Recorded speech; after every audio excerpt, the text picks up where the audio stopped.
इस चैप्टर आपको पढ़ना नहीं रहेगा। फर्स्ट चैप्टर इतना कंप्लीट हो जाता है। सेकंड चैप्टर का नाम है एसिड बेस एंड सॉल्ट। इस चैप्टर में आप एसिड्स के बारे में पढ़ोगे, बेसिस के बारे में पढ़ोगे, सॉल्ट्स के बारे में पढ़ोगे। इस चैप्टर सबसे पहले ओपन करोगे, सबसे पहले आपकी मुलाकात होगी लिटमस पेपर से। Litmus so hello everyone, I hope आप सब अच्छे होंगे और क्लास 10 की केमिस्ट्री स्टार्ट करने से पहले ये वीडियो देख रहे होंगे। बेसिकली इस वीडियो में आपको बताने वाला हूँ आप क्लास 10 की केमिस्ट्री में पढ़ने क्या वाले हैं, पूरे साल आपको क्या पढ़ना है। अगर आपको पहले से पता चल जाएगा तो आपको काफ़ी हेल्प मिलेगी। इस क्लास 10 की केमिस्ट्री में आपके 5 चैप्टर हैं। क्लास 23-24 के सिलेबस में 4 चैप्टर्स थे। पहले चैप्टर का नाम था chemical reaction and equation, second chapter का नाम था acid base and salt, third chapter का नाम था metals and non metals, fourth chapter का नाम था कार्बन एंड कंपाउंड। इन चारों चैप्टरों को आप पूरे साल पढ़ना है और आई होप आपने लास्ट वीडियो जरूर देखी होगी, उस वीडियो को जरूर देख लेना। उस वीडियो में मैंने आपको बताया कि आपको एनसीईआरटी इनफ है आपके क्लास 10 के लिए या नहीं, बेस्ट रेफरेंस बुक कौन सी है, या पूरे साल आपको क्या कैसे पढ़ना है, और अपना पर्सनल ओपिनियन भी दिया था। आप वो वीडियो जरूर देखना। इस वीडियो में मैं आपको स्टार्ट करता हूँ, बताने वाला हूँ कि केमिस्ट्री आपको पूरे साल कैसे पढ़नी है, क्या अप्रोच रहने वाली है, मैंने क्या किया था केमिस्ट्री पढ़ने के लिए। तो स्टार्ट करते हैं। पहले क्या था, केमिस्ट्री जैसे आपको समझ में नहीं आएगा क्या करना है, कैसे रिएक्शंस कैसे फॉर्म हो रही हैं, कि ये इससे क्यों नहीं जुड़ रहा, ये इससे क्यों जुड़ रहा है। पूरे साल आप शुरुआत में तो इससे परेशान हो जाओगे, मैं भी परेशान हुआ था। बट गारंटी करता हूँ ये अगर आप पूरे चार के चारों चैप्टर पढ़ लोगे तो आपको इतना अनुभव मिल जाएगा कि आप 90% रिएक्शन आप क्लास 10 के लेवल की कर सकते हो, आराम से कर सकते हो। क्योंकि आपको पूरे साल यही पढ़ाया जाएगा कि अगर एसिड बेस की रिएक्शन होती है तो सॉल्ट बनेगा, अनवाटर बनेगा। अब आप पहले जाकर ये देखोगे तो वाटर क्यों बना, आप इसमें कंफ्यूजन काफ़ी कंफ्यूज हो जाओगे कि यार ये क्यों हो रहा है। उसके आप रिएक्शंस के बारे में पढ़ोगे तो मैं आपको पर्सनल ओपिनियन देता हूँ, आप थ्योरी आराम से पढ़ना।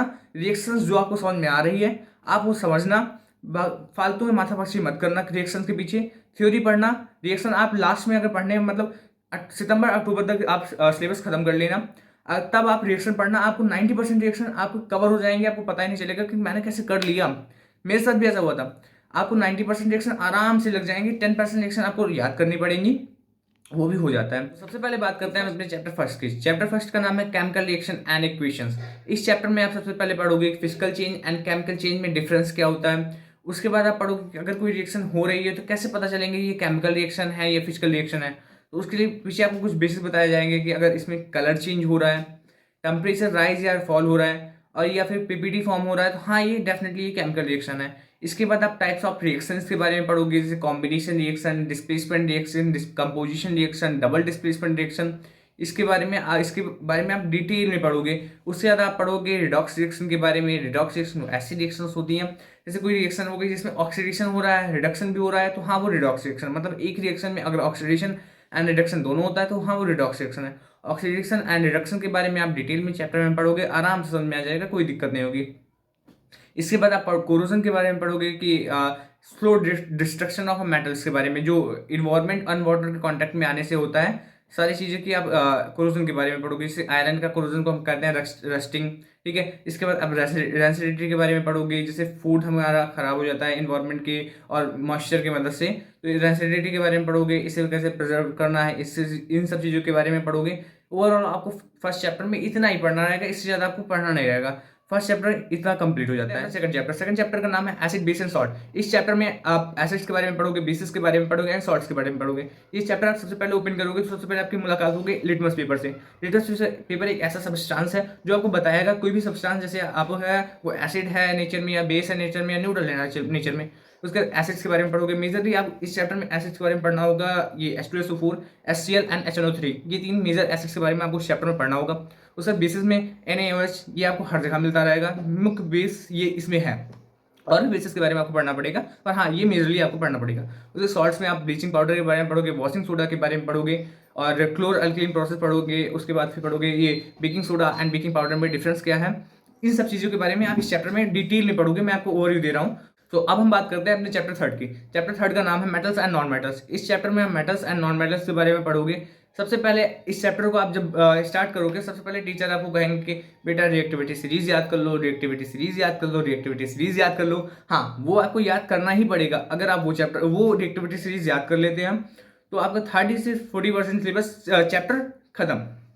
इसके बाद आपको पढ़ना पड़ेगा, उनका नेचर पढ़ना पड़ेगा, एसिड मेटल्स का नेचर पढ़ना पड़ेगा। मेटल ऑक्साइड्स होते हैं वो बेसिक इन नेचर होते हैं, नॉन मेटल ऑक्साइड होते हैं वो एसिड इन नेचर होते हैं। इन सब चीज़ उनकी केमिकल प्रॉपर्टीज आपको पढ़नी पड़ेगी, ठीक। उसके बाद आपको एक्सट्रैक्शन ऑफ मेटल्स पढ़ना पड़ेगा। रिएक्टिविटी सीरीज आप जब याद करोगे तो आपको बताया जाएगा कि हाँ ये जो मेटल है वो हाई रिएक्टिव मेटल है, ये मीडियम रिएक्टिव मेटल है, ये लो रिएक्टिव मेटल है। ठीक है, ये हाई रिएक्टिव मेटल्स होते हैं, इनके बारे में इनका एक्सट्रैक्शन प्रोसेस बताया जाएगा। लो रिएक्टिव मेटल का आपको एक्सट्रैक्शन प्रोसेस बताया जाएगा। मिडिल रिएक्टिव मेटल का आपको एक्सट्रैक्शन प्रोसेस बताया जाएगा।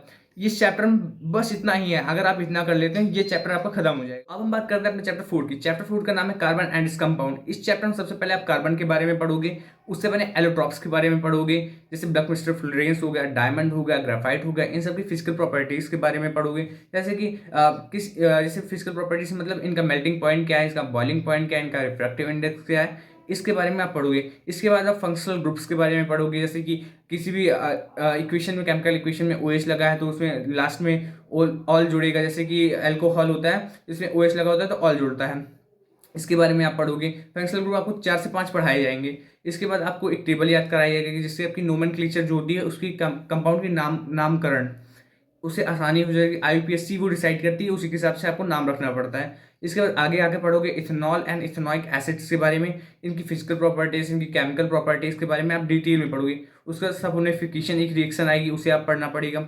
उसका सोप एंड डिटर्जेंट के बारे में आपको डिटेल में पढ़ना पड़ेगा, क्लास 10th के लेवल का। बेसिकली इतना आपको पूरी केमिस्ट्री में 4th चैप्टर में या पूरी केमिस्ट्री में आपको पूरे साल पढ़ना है। इसके अलावा कुछ भी नहीं पढ़ना है। आई होप मैंने सारे टॉपिक कवर कर दिए हैं। इसी के अराउंड आपको रिवॉल्व करना पूरी केमिस्ट्री को। आप डिटेल में पढ़ना, मजे से पढ़ना। क्लास 10 की केमिस्ट्री इजी है, आराम से आप कर सकते हो।